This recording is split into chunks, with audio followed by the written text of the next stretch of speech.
김 기자가 간다. 김종 기자 나오셨습니다. 네, 안녕하십니까. 네.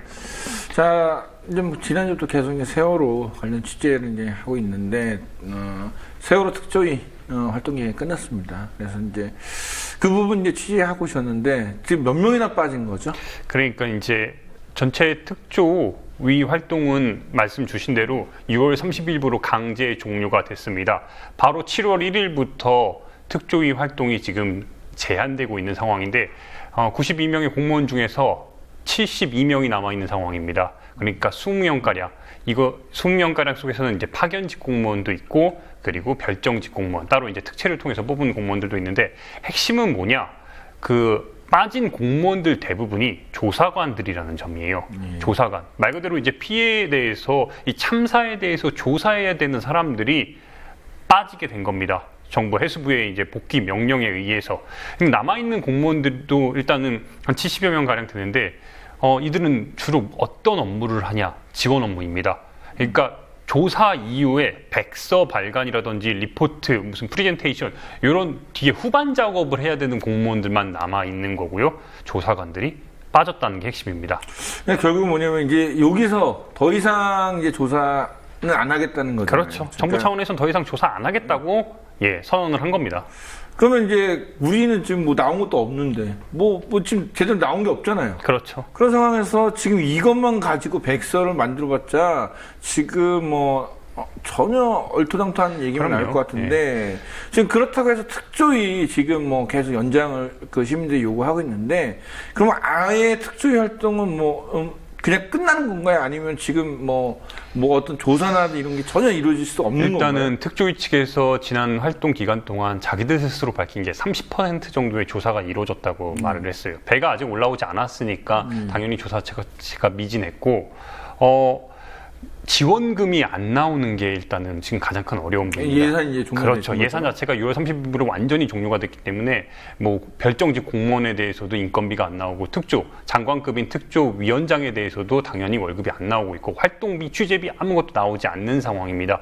결국에는 조사는 계속해서 해야 되는데 돈이 없으니까 이 모든 금액을 조사위원들 자비로 7월 1일부터 하고 있는 겁니다. 그러니까 이게 참 진짜 심각한 상황이고요. 어려운 점이 정말 한두 개가 아닙니다. 일단 그래서 박종훈 상임위원, 그 박종훈 변호사인데 특조위원이랑 이야기를 한번 나눠봤습니다. 어떤 점이 가장 좀 어려우세요? 위원님 지금 이런 상황에서? 글쎄 일단은 그 7월 1일부터 예산 집행이 안 되고 있으니까 네. 전체적으로 이제 경비도 못 쓰고 아무것도 못 하는 거지. 그러니까요. 그런 개인 돈으로 해야지, 개인 돈. 그러면 변호사님 조사 활동은 좀 가능하겠어요? 원래도 좀 어려운 상황이었는데. 그러니까 우리는 시도한다는 거니까. 네. 저쪽에서 응하고 안 하고를 떠나서 우리는 조사 활동 기관으로 보기 때문에 아무리 보수적으로 해석해도. 예. 계속 해야죠. 하고 진술하라고 하고 안 하면 동행명령하고 동행명령 말 안 들으면 명령장 발부하고 계속 그렇게 하는 거죠. 근데 그게 지금 제 변호사님 말씀대로 그 효력이 있을까요? 그러니까 그런 부분이 그거는 이제 법률적 다툼을 하게 되면 네. 그러니까 예컨대 그 사람들이 동행명령장 발부에 대해서 거부하고 그랬더니 우리가 가태료를 때렸더니 가태료에 대해서 이의 제기를 했다. 예를 들면 그러면 이제 법원 가서 싸우면 되는 거지.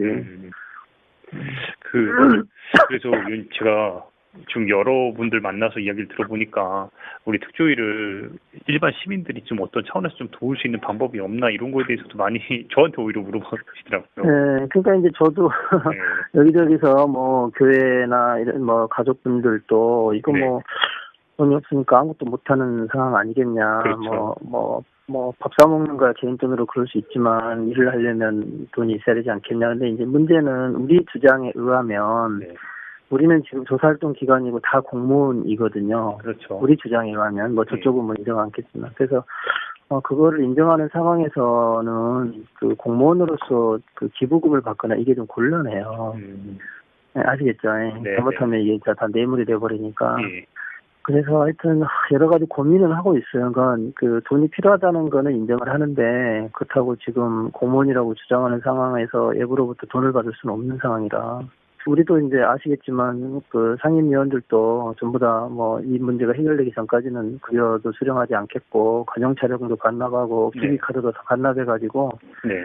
이제 알아서 자기 돈으로 밥도 먹고 출퇴근하고 뭐 필요하면 뭐 자기 돈으로 뭘 하든가 그래야 되는 상황이에요. 뭐 예산 집행이 안 돼갖고 한마디로 이제 돈줄을 막아놓은 거잖아요. 그렇죠. 돈줄을 막아놓고 사람 빼고 하는데 이제 또 뭐 끝까지 어떻게 하겠다는 그런 결심은 좀 보이는데. 그렇죠. 지금 유가족들이랑 여러 시민들이 응원을 보내고 있습니다. 뭐 일전에 박주민 변호사도 만나서 이야기를 해보니까 지금 우리 특조위에게 해줄 수 있는 바는 응원, 잘 버틸 수 있도록 응원해주고 지원해주는 방법밖에 없다. 근데 한 가지 문제점이 뭐냐? 지원해주고 싶어하는 사람들이 많이 있습니다. 세월호 진상규명을 위해서 하고자 하는 사람들이 많은데 문제는 이 특조위 자체가 공무원입니다. 지원을 함부로 받아서는 큰일 나는 거죠. 그렇죠. 이게 참 이 문제예요. 뭐냐면은 돈 안 주고 일도 그 지원도 빼갖고 정말 손과 발 다 묶어놓고 밥 먹겠다고 해서 시민이 밥에 넣어주면은 이거는 불법이야. 그렇죠. 그래서 다 구속될 수 있는 상황이죠. 그렇죠. 그런 부분인 거예요. 그러고서 이 특조위가 니네들 활동 제대로 못하면서 예산만 쓰고 있다는 그런 언론 플레이를 하고 있고 여당의 공격이 계속 이어지고 있다는 게 정말 악의적입니다. 그러니까 계속 제가 이제 이게 빗대지면은 옛날 그 반민특위를 이승만 정권이 정말 묶어놓고 언론 플레이하고 막 공격했던 거랑 너무나 흡사한데. 자, 이 특조위를 지금 국회 차원에서 연장하는 이런 부분들 지금 그 법안도 이제 발의됐는데 이게 통과될 가능성이 있나요?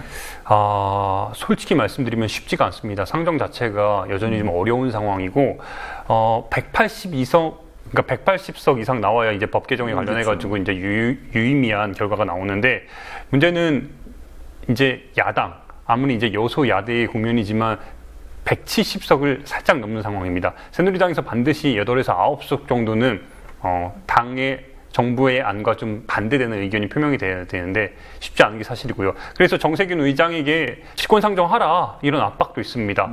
하지만 정세균 의장은 어렵다 표명한 상황이고요. 사실 이제 이런 부분도 이제 직권상정 그러니까 해야 될 필요성이 있다고 하는 주장과 그래도 다른 사람이 직권상정 갖고 그렇게 그렇죠. 했는데 그거를 우리가 또 다시 쓴다는 것 자체는 말이 안 된다. 결국은 이제 협의가 필요한 부분인데 저는 아쉬운 게 왜 그동안 우리가 계속 지금 다뤘잖아요. 2호 선거가 종료되니까 이 부분 빨리빨리 해야 된다고 계속 얘기했는데 이 선거 전에도 분명히 이런 거에 대해서 고민 안 하고 그렇죠. 그러니까 이게 그 말씀 주신 대로 기산점 세월호 특조위의 시작점에 대해서는 이미 세월호 특조위 출범 때부터 계속해서 이야기가 나왔던 부분입니다. 근데 그거를 명징한 시점에 대해서 다루질 않았잖아요. 근데 가장 심각하게 정부에서도 솔직히 이제 1월 1일 특조위가 이제 법령이 발의된 1월 1일부터 이걸 정확하게 명징하게 제시를 안 했습니다. 그런데 언제부터 특조위 강제 종료를 6월 30일로 받냐? 특조위에서 청와대 조사를 밝히겠다고 말한 순간부터 본격적으로 특조위는 이제 활동이 6월 30일부로 종료다. 강압을 넣은 겁니다. 솔직히 다른 특조위 여태까지 나온 여러 특조위 봤을 때 법이 발령된 1월 1일부터 이런 식으로 발령된 날부터 특조위가 계산되는 경우는 없었습니다. 그러니까 대부분 이제 일단 조사는 다 끝내고 백서를 만들 때 좀 시간이 모자라갖고 유예기간을 준 적은 몇 번 있었어요. 그렇죠. 그러니까 그건 결국 뭐냐면 조사가 이루어졌을 텐데 지금 조사 30%밖에 안 됐으니까. 그런데 우리가 이제 이 특조위 부분도 중요하지만 지금 원래 예정된 날짜에 비해서 지금 세월호 선체인양이 지금 계속 미뤄지고 있어요. 그럼요. 이번 달이면 지금 세월호 지금 올라와야 됩니다. 올라와서 이제 정말 특조위원들이 붙어가지고 거기에 남아있는 증거자료를 다 확인하고 어떻게 배가 침몰했는지에 대해서 그 모든 증거자료를 확인을 해야 되는데 문제는 선수들기도 안 되고 있습니다. 그때 이제 선수들기를 그러니까 날씨 때문에 몇 번 연기가 되고 시도를 했다가 그것도 이제 그나마 안 됐잖아요. 그러면은 이게 왜 안 되는 거예요? 이게 날씨 때문인가요? 아니면은 뭔가 기술적인 문제가 있었던 거 아닌가요? 일단은 그 날씨에 영향이 있긴 있습니다. 근데 날씨만으로 우리가 탓할 수 있느냐? 그래서 전문가를 만났습니다. 우연찮게 전문가를 만났는데 좀 충격적인 이야기를 그간 좀 정부에서 그리고 사회적으로 쉬쉬했던 이야기를 좀 들었습니다. 세월호 인양이 저거는 저는 기술적으로 안 될까? 안 되는 거지. 저거는 내가 봤을 때는 저거 90몇 개를 뚫으면 지금 배를 갖다가 뭐 배가 그러니까 배 위에다가 배 선상 위에다가 한 것도 아니고 배 가쪽으로 지금 둘레에다가 지금 그걸 다 뚫어가지고 지금 그렇게 한 거 막 그런 상태에서 이걸 덜어버리면 철판도 얇은데 그것도 배가 지금 다 부식이 돼 갔다고 생각해봐. 배가 부식이 됐으면 거기에 들다가 만약에 크랙이 딱 가버리면 어떻게 되겠어요? 쫙 다 나가버린다고 용접 부위가. 지금 계속 근데 선수들끼가 안 되고 있잖아요. 그러니까 이게 배가 지금 녹도 썰었지 거기에다가 저기 배 아래 이렇게 지금 다 그 탱크 같은 그 뭐 저기 그니까 저 애들이 있었던 방이라든지 이게 지금 다 물이 다 차가 있는 상태일 거 아니에요. 그럼 그 무게에다가 이게 들게 되면 철판은 얇고 녹은 다 썰어가 있을 테고 이게 들다가 만약에 잘못 들게 되면 거기서 만약에 이제 녹슨 부위에서 이게 만약에 크랙이 가서 터져버리게 되면 쫙 배가 그냥 쫙 갈라지듯이 쫙 다 터져. 상황실 이제 이 방식이 처음부터 잘못된 거지. 그 우리 배 만드는 사람들은 무섭다고 다 바보들 아니냐. 굉장히 심각한 얘기예요. 처음부터 이 방식이 잘못됐다고 딱 얘기를 하는데, 이거는 그전 우리가 선체 인양 방식이 시간은 걸리더라도 될 줄 알고 있었던 사람이 굉장히 많았었는데, 이런 좀 얘기가 좀 다르게 전개될 것 같은데요. 상하이 셀비지라는 업체 자체가 예. 이런 경험이 이렇게 큰 배를 들어올린 경험이 없다고 전해지고 있습니다. 정부에서는 최선의 선택이라고 했지만 가족들이나 시민사회에서 보는 입장은 상하이 셀비지는 정말 싼 값에 가장 그 중에 가격이 그 입찰 업체 중에 가장 싼 가격을 낸 곳이라고 알려지고 있고요. 근데 문제는 이 전문가가 지금 지적했듯이 구멍을 90개 이상을 92개를 뚫었습니다. 지름 1m짜리 세월호에다가 그걸 그리고 측면으로 다 뚫어놨기 때문에 문제 제기를 하는 부분이 어떤 부분이냐? 세월호의 그 판 자체가 일반인들이 생각하기엔 크다, 그러니까 큰 배지만 이 판 자체가 워낙 얇은 판이랍니다.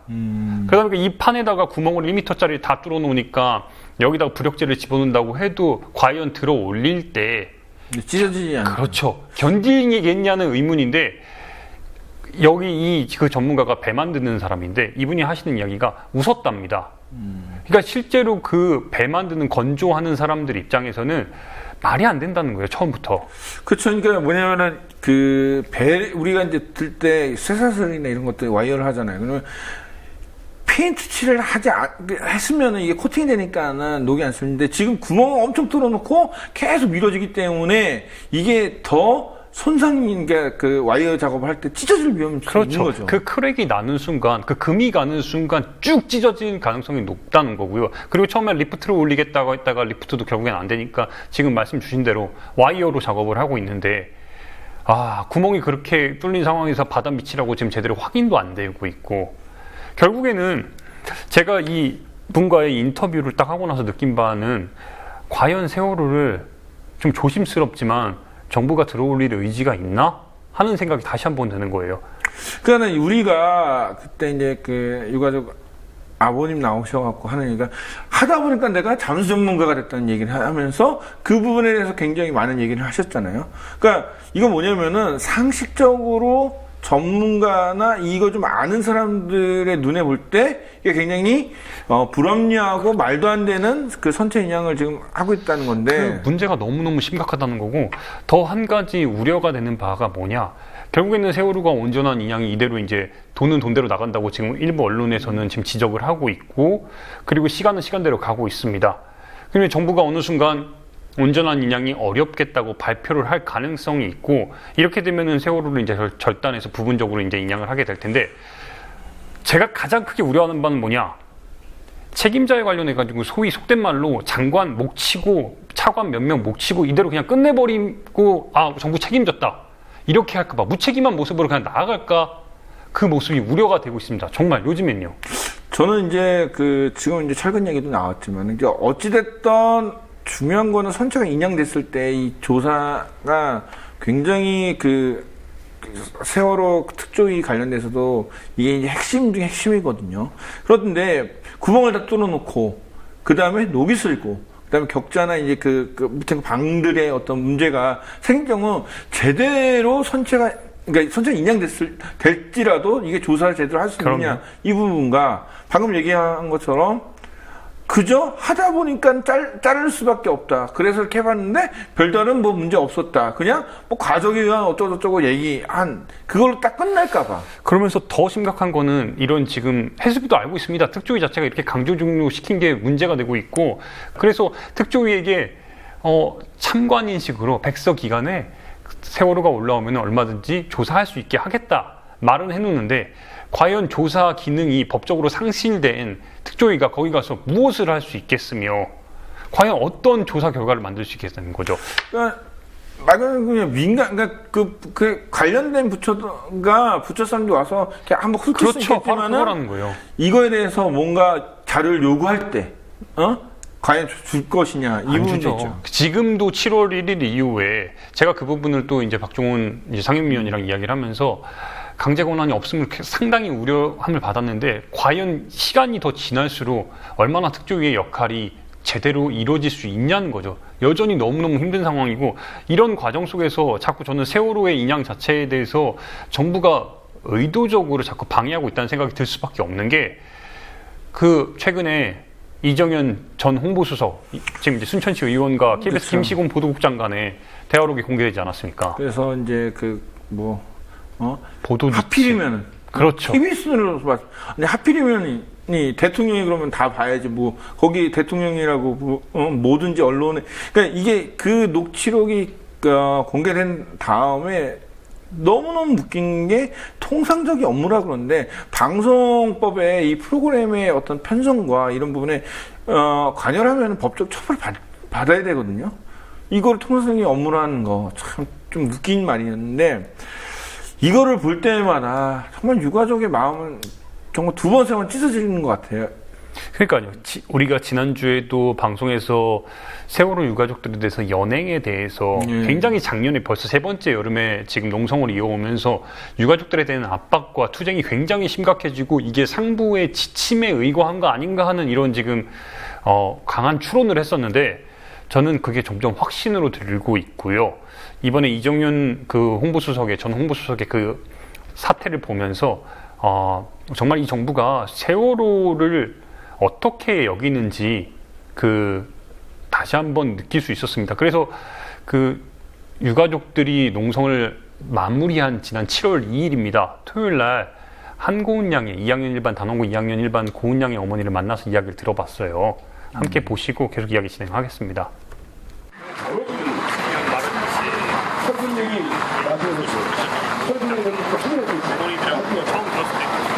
그래서 그 특조위가 계속 이렇게 하는 거 하나하나 드러나고 있는 거예요.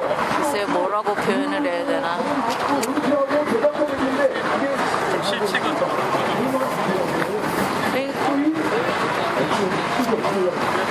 말도 안 된다는 거 알아요. 저희가 이렇게 활동하면서 느끼고 보고 그러는데도 이게 새로운 사실이 하나하나 나타날 때마다 참 우리가 생각한 것보다는 더 많고 더 깊고 더 감추는 게 새로운 게 많구나라는 걸 새삼 느끼면서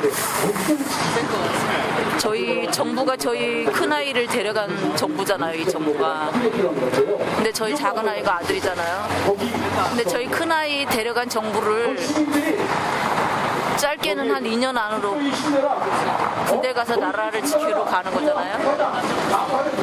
그래서 그런 권력을 가진 사람들이 살만한 대한민국에 우리 힘없는 우리 같은 아이들이 이 나라를 지키러 가야 된다는 그 현실이 저는 기가 막혀요.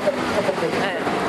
정말 기가 막히죠. 저희 큰아이를 데려간 정부인데 그 정부를 저희 작은아이가 지키러 가야 된다는 사실이 정말 아이러니하고 정말 기가 막히는 거죠. 네, 그래 어떻게 보면은 힘없는 저희 아이들이 권력 있는 사람들이 살기 좋은 대한민국인 이 나라를 지키러 가는 거잖아요.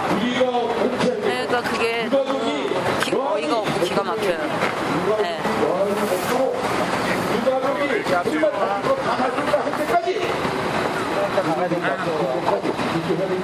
그래서 저희 작은 아이는 딸이었으면 군대를 가지 않아도 되는데 아들이다 보니까. 국가를 신뢰할 수 없는 이 부모님의 이 참담한 심정이 고스란히 전달이 되고 있는데, 정말 뭐라고 할 말이 없어요. 그러니까 이게 지금 뭐냐면은 정서상으로도, 그 다음에 상식적으로도, 그 다음에 어떤 법적인 부분에서도 뭔가 지금 세월호 관련돼서 제대로 해결된 게 너무너무 없는 거예요.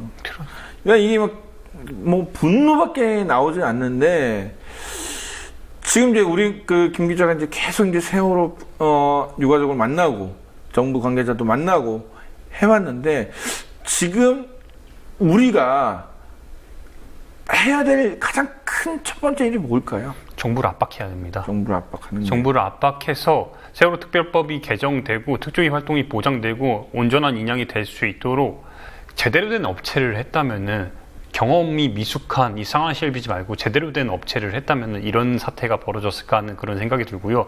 이 모든 것들이 저는 어쩌면 철저하게 계산된 소위 얘기하는 상급기관에 의한 의도가 아닐까 하는 요즘에 강한 의심이 세월호 취재를 하면 할수록 더 듭니다. 그래서 이 과정 속에서는 우리 국민들이, 우리 시민들이, 우리 국민TV 조합원들이 더 힘을 하나로 모아서 정부를 압박하고 국회를 압박해서 뭔가 실질적인 결과물을 만들 수 있도록 더 모습을 보여줘야 됩니다.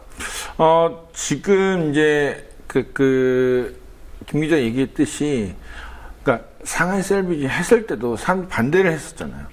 걔네들 기술력 없다. 그렇죠. 근데도 밀고 나갔어요. 세월호 특조위 기간 연장해야 된다. 그냥 밀고 나갔어. 그러니까 결국 우려가 정말 사실화된 일들이 계속 벌어졌단 말이죠. 그러니까 세월호 당일에도 그랬잖아요.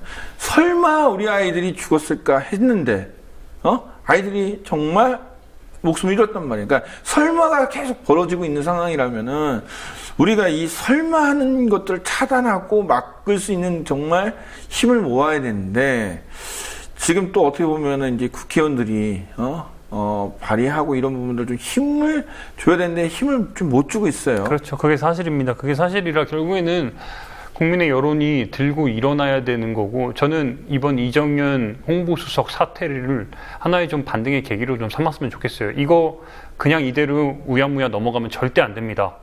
최소 특검으로 가서 이 정부가 세월호에 대해서 어떻게 생각하고 어떤 행태를 보여왔는지 철저하게 진상규명해야 됩니다. 저는 그러니까 이정현의 어떤 발언도 굉장히 중요하지만은 그동안에 박근혜 정부 들어서 방송사, 언론사 내부에서 킬당했던 그런 일들이 굉장히 많았기 때문에 그것만이라도 모아서 본다면 정말 분명히 박근혜 정부가 박근혜 대통령이 언론 통제 없다고 했는데 지금 언론 통제 다 벌어지는 일이잖아요. 이런 것들을 좀 계속 언론이 알려줘야 되거든요. 자, 이제 마무리를 하자면은 지금 며칠 동안 이제 계속 이제 야간에 낮에 편집 작업하고 또 이제 밤에 또 취재가고 힘들어요. 힘든데 해야죠. 지난주에는 또 이제 우리 김 기자가 어머님 뒷모습 얘기를 했는데, 참 페이북에 또 박주민 변호사 또 얘기가 올라갔었어요. 정말 힘이 빠진 모습, 이런 모습들 보면서 좀 힘나는 그런 얘기를 좀 갖고 왔으면 하는데 참 많이 그래서 힘들어요. 저는 앞으로 이제 더 아임피터를 통해서, 김 기자가 간다를 통해서 저는 좀 더 세월호의 진상규명이 어떤 식으로 접근되고 있는지 좀 더 실질적인 조사 과정 속에서 우리가 역할이 좀 필요하다고 봐요. 저는 좀 더 디테일하게 앞으로 좀 정보를 접근하려고 더 노력을 할 거고요. 물론 유가족들의 아픔이 상당히 큽니다. 근데 다만 이제 이 과정 속에서 언론의 역할, 그리고 우리 더 아임피터의 역할은 제대로 된 방향이 잡힐 수 있도록 우리가 가이드를 제대로 우리 시청자들에게, 조합원들에게 해야 될 필요성이 있다고 점점 더 느끼고 있어요. 그런 면에서는 이제 김종 기자가 점점 가면 갈수록 이제 고달퍼지겠지만 사실 쓰러지기 전에 제가 이제 맛있는 보양식으로 대접해드릴 테니까는 사실 이제 유가족이나 많은 사람들이 믿을 거는 정말 활동가처럼 뛰어다니는 어떤 기자들, 정말 여덟 기자들이 필요한 시기라고 생각합니다. 그런 면에서 우리 김 기자가 힘들지만 또 이제 뛰어다녀야 되죠. 그 세월호가 끝날 때까지만큼은 뭐 다른 아이템은 모르겠지만 이 세월호만큼은 힘들더라도 끝까지 좀 해갖고 왔으면 좋겠습니다. 좀 우리 그냥 단순히 유가족들의 소식에 제가 좀 집중을 많이 했었는데 세월호 인양 과정 속에서 좀 더 제대로 된 조사 과정이 이루어질 수 있도록 그 부분에 집중해서 앞으로 더 그쪽에 좀 포인트를 잡아서 제가 알려드리겠습니다.